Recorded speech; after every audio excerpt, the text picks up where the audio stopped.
kick us off. What's up, my sweet loves, and welcome back to the show. I am super grateful. I have my dear friend Erin on the show today. Erin, thank you so much for being here. Thank you so much for having me. I always love getting the opportunity to talk to you, and I feel like our conversations could go on and on and on and on, but we're trying to keep it sweet and to the point for this group of amazing humans. Last time we had you on was a year ago, and actually it wasn't the podcast. We did our speaker series, talking all things food and body, and so today I'm super excited to dive into self-sabotage. It's so interesting. I find myself going through really interesting patterns of self-sabotage, and it's not necessarily, I guess it's not an unconscious pattern, but it's definitely a pattern that I recognize, and it now doesn't take me over because I'm like, oh, I'm doing that fucking thing again. And before, of course, it was with food and body when I was struggling with that, but now I notice these things coming up in my relationships, and I notice it coming up with work. And it's this feeling of like not being comfortable with that next level, or not being comfortable to really feel like I fully deserve or can take up space in this new level. And it's so interesting to witness myself in this, because I can feel a part of my body and a part of my system sort of like, it's almost like it contracts in so my mind and my ego and everything's like, I want to expand, like, let's go. And then there's like this small part of me that's like contracting, that's like, fucking shut off everything. Let's stop doing this, So Yes. I'm super excited that we are having this conversation. And I know you have an amazing framework that we're going to walk people through when it comes to self-sabotage and just lifting the veil on it and really educating people on why we do that. So thank you for being here. And just because maybe not everyone listened to your other interview, go ahead and give us a little snapshot, a little story. Who is the amazing Erin? Thank you.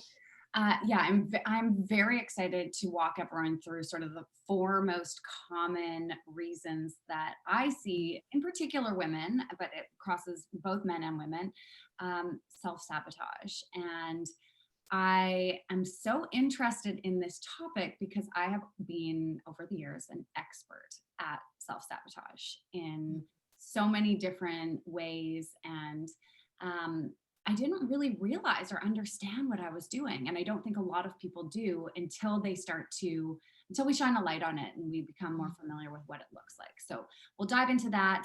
My story, for anybody who hasn't met me, you can find out and learn more about it at our Instagram page at Raw Beauty Talks. But I struggled with an eating disorder, disordered eating, for over 10 years of my life. I was anorexic, hospitalized for 3 months. I came out of the hospital. I was at a healthier weight, but still really struggling with more of a pattern at that stage of restricting what I was eating during the day and exercising tons, and then binging and eating everything I could get my hands on in secret at night, and just feeling so guilty afterwards. And that driving and perpetuating this cycle of overeating, restricting, overeating, shame and guilt, overeating, exercising. You've been there. This is what you talk about all the time. And so I lived in that space. It was so depleting and really consumed so much of my life. I feel like around the age of 25, there were a variety of different things that started to fall into place. And I found my way out of that space and into one of more intuitive eating and mindfulness around food, and really tapping into my own purpose, which was a huge part of my healing journey. And yet, even though I kind of was able to heal from the disordered eating, I would still end up in these patterns, which weren't necessarily related to food, but a lot of the symptoms mimicked that same stage. So like anxiety and burnout and stress and feelings of overwhelm.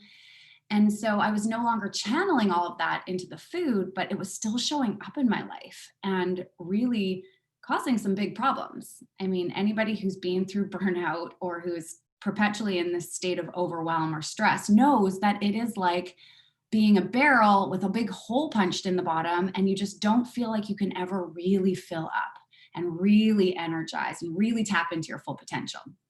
So that's why I really want to talk about self-sabotage in regards to health and wellness.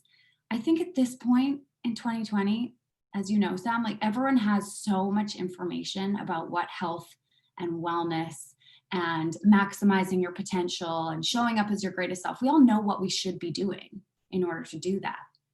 And the question really becomes, why is it that we're not doing that? Why is it that you're not drinking more water and moving your body and making space to meditate and slowing things down? And why are you continuously staying in these patterns that you know aren't serving you, whatever it is for you? And so I find that that is such a fascinating piece of this conversation that isn't talked about as much. It's not discussed as much. It's so interesting to see how our conditioning is constantly shaping our day to day. And when we can be in inquiry around that and really step out of that place of judgment to go, why am I being crazy right now? Like, why am I, frantically scrolling on Instagram, comparing myself to others? Or why did I just step away from that thing that I said I wanted? And it's not because we're not like disciplined, or we don't have the discipline to do that. There's these patterns in us and this trauma in us that is preventing us from actually moving ahead and expanding. I see it actually all the time when so people will take our certification program. It's 10 months, it's intense, it's super deep. And when they'll graduate, and everything in them, like their mind is like, all right, let's go, let's do this, let's take on clients, let's make this happen. And their system is resisting it so much because the behavior is not in alignment with the core beliefs about what's possible for them. So Mm. there's this like disconnect of okay, all I want to do in my mind is go out and start making money and helping people and start this coaching business, but my body genuinely believes that I'm a fraud. I can't do this. I'm not good enough. I'm not designed for this. People think I'm dumb. People think I'm not worthy, whatever it is. And so there's this massive disconnect. So can you sort of speak to that? Because my assumption is, in some regard, you're an entrepreneur, you've done amazing things with your career. You've probably stumbled across this in your line of work over the last, however long. So can you kind of share with us how you navigated that? Yeah. Oh my goodness. I mean, I think for me, well, let's dive into the 4 reasons Okay, I cool. sabotage. And I'll talk to you about my personal experience with some of them and, people who I've worked with, clients of mine, obviously not using names, and how they've impacted them. Because the Tell reality, us about Becky. Tell us about Becky, Erin. What did she do?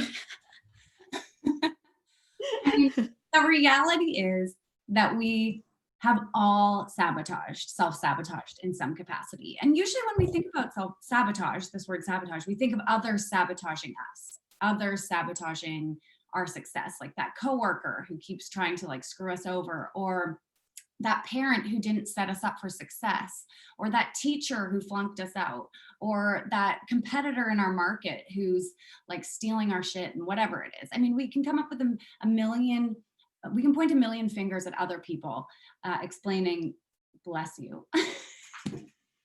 Thank you. She muted herself so that she wouldn't have to edit that out, but I can't ignore it. There was a double. I've got to say bless you. Oh my gosh, I sneeze, I swear, like 8. I did the math the other day. I'm like, I sneeze like 8 times a day. I'm 31 years old. Like that's almost 100,000 times I've sneezed. Like this is what I do all day long. Your body's, Anyways, your body's working for you. It's clearing that stuff out, whatever it I is. know our bodies are so amazing. Anyway, let's continue. Yeah, she's got that sneeze out of her system. So yes, most of the time we can point fingers at other people, and we look outward as to why things aren't working for us. But if we take a moment to press pause, and if we can be so bold as to really take ownership of our life, of our health, of where we're at, we can often see a couple of areas where we have perhaps actually been sabotaging ourselves and our own progress forward. So the first and the fourth reason that I'm going to talk about here are probably the most common.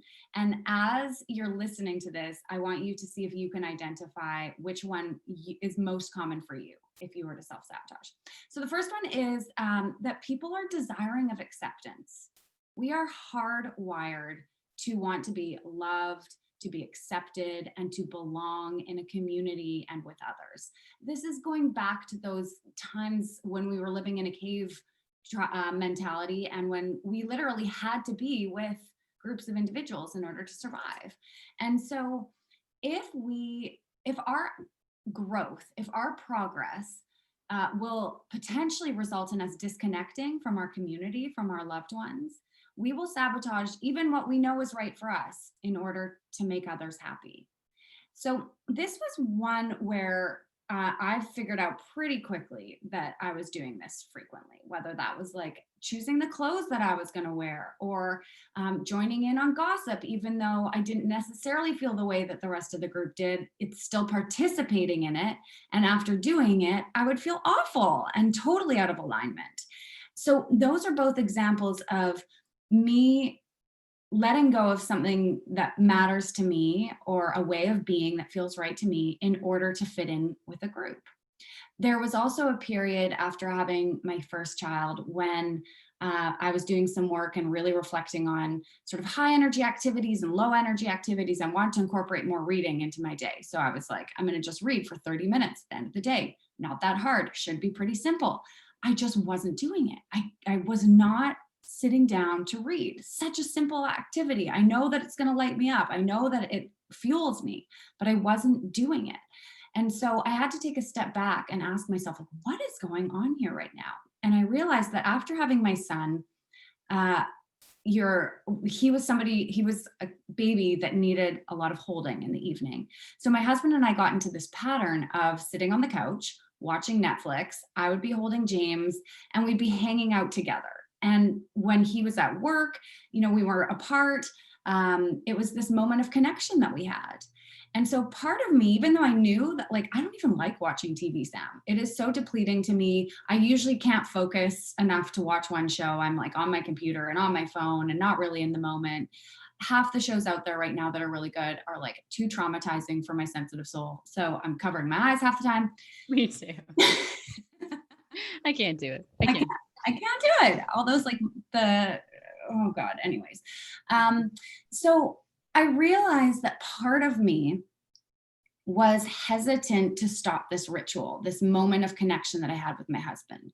But when I stepped back, even just 1 foot, I realized, like, this is an actual true connection. This is just us sitting on the couch. I'm not even paying attention to him. I'm watching my phone and like have my eyes closed half the time. I'd way rather establish a date night or some time when we actually carve out some time to connect, and then go read the rest of the time. So that's what we did. But I wasn't aware of how strong that pull was to have that time with him. So just think if there's ever a moment when perhaps you know that there is something that you want to do, whether it's going to the gym more, or reducing your intake of a certain type of food, or signing up for that art class, or trying photography. And I want you to think whether or not perhaps there's a part of you that isn't stepping forward into that space because you're worried about upsetting another person, or you're worried about disconnecting from another person. You're worried it will take you away from them. Have you ever had an experience like that? Yeah, I was just reflecting on it now. I've been saying to myself, I'm like, I want to start taking salsa, but then I'm like, oh, what about Eric? Like, what's he going to do? It's like, exactly. Yeah. It's going to have an impact on the connection that him and I have, Mm-hmm. And especially with something like that, where you're like, well, I have a male partner. Like, what if that becomes an issue? And so we hold back and stop ourselves from doing it, when really it's an opportunity for you to step into something that would bring you a lot of joy. And perhaps there will be conversations around what that looks like between the two of you, but ultimately it will end up building a stronger relationship. Yeah. Likely, if it's the right relationship, which seems like it is. But Yeah. it's so scary to even ask those kinds of questions that Totally. we just don't do it. We Mhm. just avoid. And we're like, it's COVID, so we can't do anything in 2020. We'll just use that as the excuse. Yeah, totally. I think a lot of people are doing that as well. Like, we can't do anything. This is just like a throwaway year. Let's just get over it. I'm like, Oh no. guys, I think we're going to be doing this for a little while now. Oh yeah. And this is the Mhm. moment when really everyone else is thinking that. So now's your moment to step up Totally. and Yeah. dive in. When everyone else is sleeping, this is the time to like launch all of this stuff. Mm. Okay, so the second one is uh, this idea of I've been good, I deserve a little extra. And we're not just talking about food here, it can be whatever it is. But usually, what I find with this one is that it's somebody who's been raised in a household where there were rewards for acting in a certain way or doing something. And so these individuals will say it is somebody who's navigating some stuff around food, but it's like I've exercised, so now I can eat whatever I want. Or I've done this action, I should receive praise or money for it. And so, because of that, sometimes you may find yourself again taking actions in ways that don't necessarily feel aligned with you. And also not truly tuning in to what it is that you need because you've just created this short circuit or this habit loop where it's like, I do the action and I get the reward. It's not necessarily even what you want or need anymore, but that's just the loop that's playing over and over and over again. So again, that's number two. So number one, desiring of acceptance. Number two, I've been good. I deserve a little extra. Number three is that people want to avoid uncomfortable feelings. They want to avoid uncomfortable feelings. They want to stay in their comfort zone. And yet, growth, progress, change, new habits all require us to leave the comfort zone. It's going to be a little uncomfortable. And so, if we are avoiding discomfort, if we have this negative mindset around it and we feel like it's going to hurt, we have a visceral response to it, we go into fight or flight, we're going to avoid going there. And while the comfort zone is comfortable in the moment, the long run, it's usually going to result in some form of pain because we're individuals who want to grow and flourish and thrive. And when we're constantly keeping ourselves safeguarded with this like bubble wrap around us, we know at a deep level we're not reaching that full potential that's out there for us.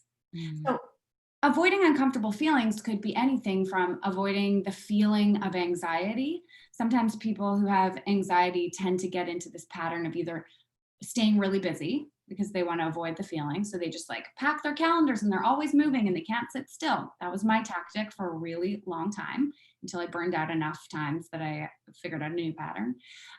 Or I'm actually curious. Because I know a lot of my listeners are in that boat, driven and fueled by anxiety and overperforming, overworking. So can you talk about that a little bit? That's powerful. Well, How did you break that? this is a tricky one. I mean, there's something really beautiful about having drive and ambition and excitement and what can happen when we're not connecting to our body every day when you're that type of individual. So when you start to like cut out the meditation or cut out the journaling or cut out the exercise, and I'm not saying you need to do all of those things every day, but we've got to have touch points to really reflect on how we're doing.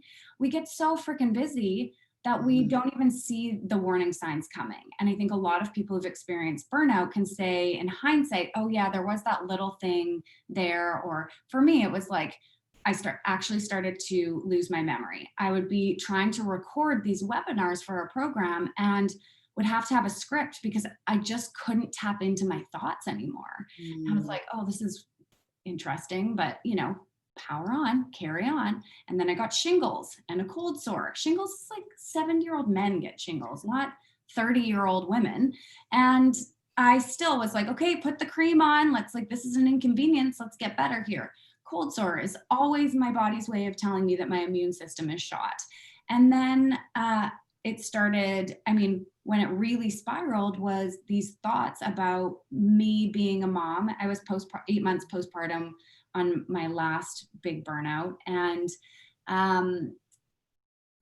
I started having these intrusive thoughts of, you are not meant to be a mom. You are not meant to be married. This is not the life for you. You are supposed to be an entrepreneur. And it was just spiraling around and around and around in my head, giving me these intense panic attacks, to the point where I was like flatlined in bed, basically having to listen to this repetitive meditation about a river and these trees by this man whose voice now Gives you anxiety? No, yes, gives me anxiety now if I listen to it, because it takes me back to that moment. But in the moment, that was like the only thing that could quiet it. I feel like I'm going to find this meditation, and you can link to it in case anyone else I really want to listen to it. It's this man named Michael Seeley, and anyways, I'll send it. Wait, he's got a whole YouTube channel. The whole YouTube channel. I did this like past life regression, and I was like an Italian man in the 1400s. I was like, what the fuck is this?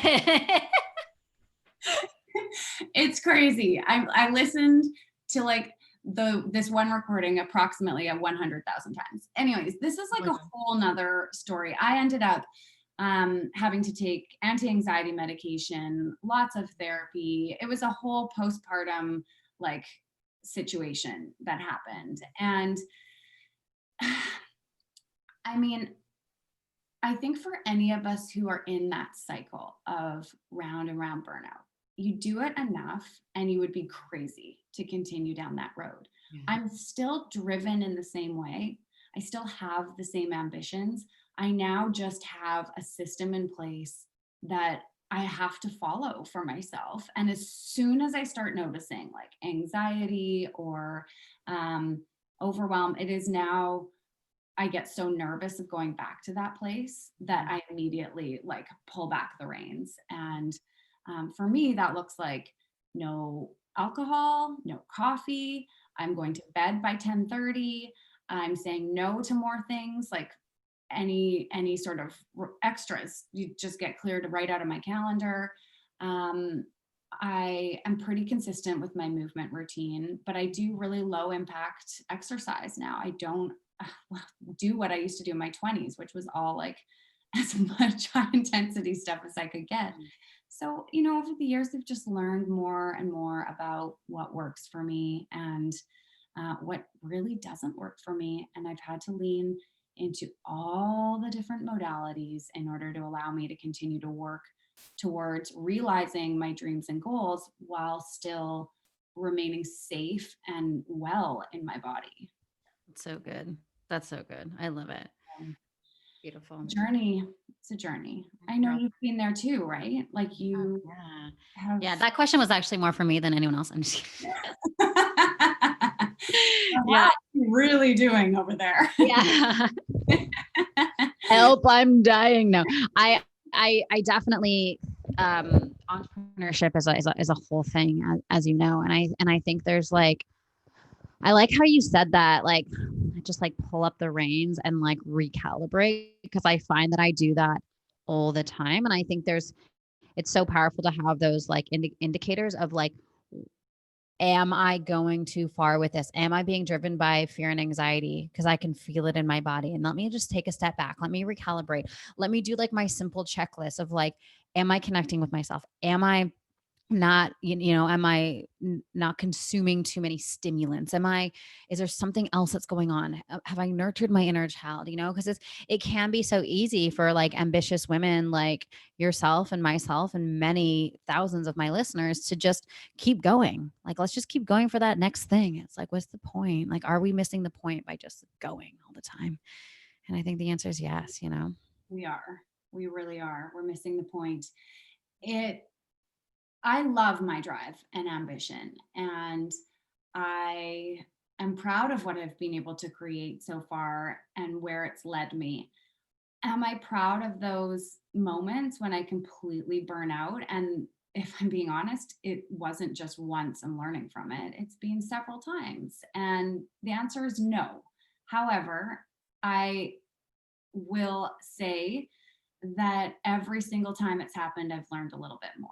And I have a lot of compassion for myself. I didn't at first, but I do now. I know and understand why these patterns exist for me. And so, rather than adding fuel to the fire and beating myself up about it, we learn, we navigate. And one other thing that has become really important for me in preventing this cycle of burnout has been letting go of my ego around letting my mom and my husband tell me when I'm starting to show signs of repeating the same pattern. It used to drive me crazy. First of all, I'll just acknowledge how lucky I am to have a mom that even cares when I'm 35 and have repeated this pattern so many times enough to text or call and be like, hey, like you seemed a little ramped up, or like you're taking on a lot of things right now, checking in. Used to drive me nuts. Like, mom, I'm fine. Da, da, da. I would turn into like teenager Erin. Yeah. And now I've softened into that a little bit. And that's one of my signs. That's one of my beacons, is like when my mom or Scott are like, how are you doing really? Like, really, how are you doing? And don't just avoid us. And like, we know you better than anybody knows you. I have a couple of girlfriends who would fall into that category as well.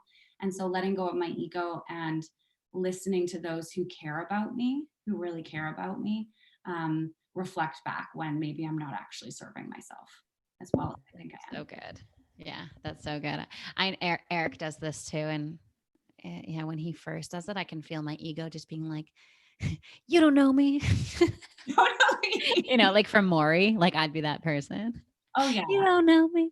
And then after like 5 seconds, I'm like, oh man, like you're right. Like I'm being driven by something other than love right now. And it's really having an impact. Yeah.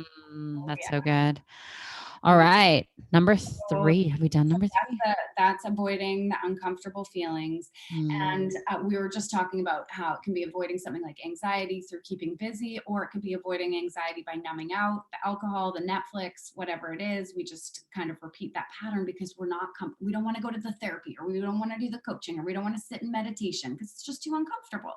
And we can see this where people are generally more uncomfortable with their feelings where they're more comfortable with their feelings is around physical pain. So if you were to go for a workout, you would expect at some capacity that in moments there might be a little tension, that might not feel that great when you're doing like the 12th rep of, or the third set of, and the 12th rep of those squats. Like it's going to start to burn a bit. But we don't resist that physical pain as much. We lean into it, and we know that we're getting stronger and that it's building a more resilient version of ourselves. Now, some people are listening to this and they're like, oh, no, I avoid that physical pain as well, which is fine. That's another form of discomfort that you're avoiding feeling. And on the other side of it are some really great feelings, some really amazing feelings.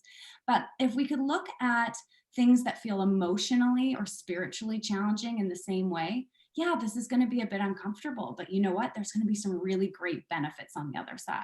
You're going to build more resiliency. You're going to build more trust with yourself. You're going to feel stronger after. You're going to feel more connected after. Then maybe we would lean into those things more.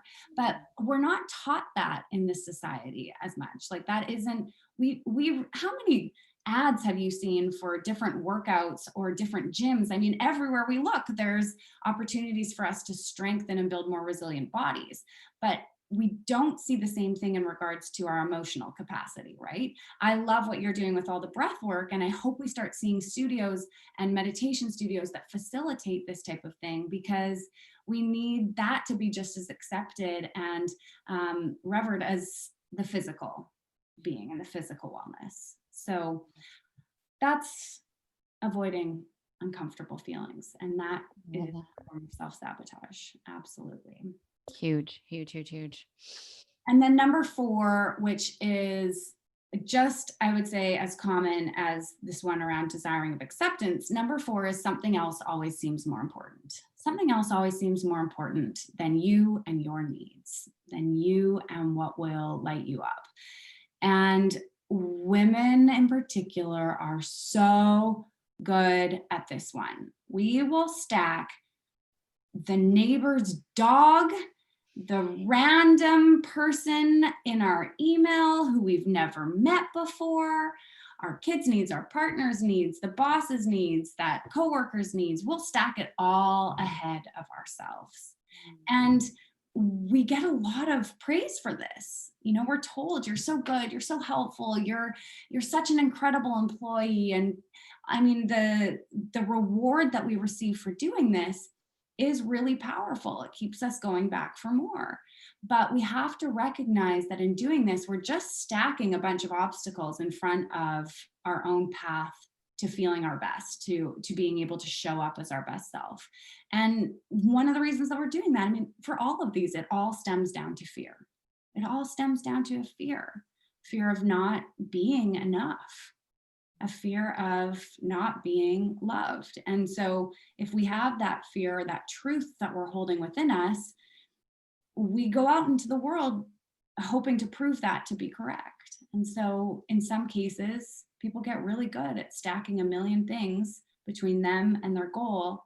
And they prove to themselves because of that over and over again that what they believe is true, that they're not worthy, that they're not able to get to that workout class, that they won't show up for themselves, that they can't do meditation, that they can't sit in stillness, that they will always keep going on this cycle of burnout, burnout, burnout. If we can just stop for a moment and really get clear on what it is that allows us to show up as our best self, what really lights us up, what really gets us going. And then we can start to identify these different barriers that we're putting up between us and our best self. The first step in letting go of that is just shining a light on it, just bringing some awareness to it and sitting with that, getting comfortable with that. I often find when people shine the light on it, or they have that moment of like, oh, that's what it is. The ego like jumps in and is like, okay, what are we going to do now? Like, let's get into action mode. Let's figure this out. You know what I'm saying? Yeah. And I think, I think what you said was so important. I just want to pull it out. Just allow yourself to be there and just witness yourself in that and experience the discomfort of knowing that that is how you are self-sabotaging. The awareness and the felt sense of just being in that experience is enough to be able to move through it. We don't have to get into action mode or over performance in order to heal ourselves from that. Exactly. Honestly, I think that's the juiciest part of changing our patterns. There is an element, I would say, though, of action required. Now, yes, I'm an action-oriented human being, and so my tendency will always be to impulsively act. So I think what you're saying is so important. No acting before you've just given yourself a bubble of time to sit and process, to journal about it, maybe have a discussion about it with somebody.